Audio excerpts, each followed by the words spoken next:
The next carcinoma will be medullary carcinoma of the thyroid. So medullary carcinoma, it is a neuroendocrine tumor and its origin is from the parafollicular C cells. So here it can have a precursor lesion which is called as C cell hyperplasia.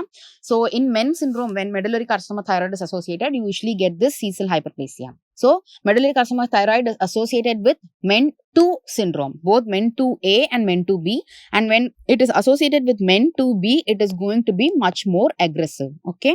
So here the mutations in medullary carcinoma of thyroid is RET gene mutation. So don't confuse it with papillary. In PTC, we had RET PTC rearrangement. Okay.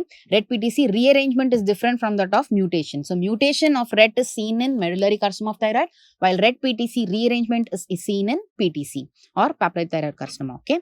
And here it can have both kind of spreads, hematogenous and lymphatic spread. And the main feature for defining this medullary carcinoma is, or how do you diagnose it, is when the calcitonin levels are increased in the serum, and you can also use it in immunohistochemistry. So immunohistochemistry for calcitonin will be positive in medullary carcinoma of thyroid. So on histology, they'll have a varied morphology. The cells can either be round like this or polygonal, or they can also be spindly. So round to spindle to polygonal kind of tumor cells, and that the most important thing will be the presence of this amyloid.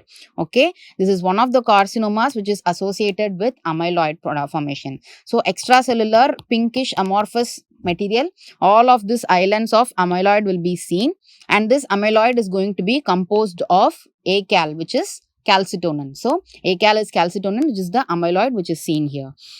So whenever we see amyloid, you can stain it with Congo red stain. So Congo red stain, it will give a pale pink color.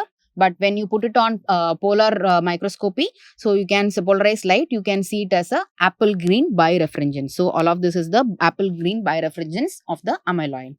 So anaplastic carcinoma, it is a very rare tumor. As such, any of these differentiated tumors like PTC or follicular carcinoma, they can become anaplastic and they can turn into anaplastic thyroid carcinoma. Usually it is seen in elderly people, and they'll come with a huge mass in their neck, and this huge mass is going to compress the structures like esophagus, trachea or recurrent laryngeal nerve, and they'll complain of dysphagia, dyspnea or voice change. So it is very difficult, and it within a very short period of time, it would have grown into such a big size. Okay, rapidly enlarging neck swelling in an elderly female, you always suspect anaplastic thyroid carcinoma.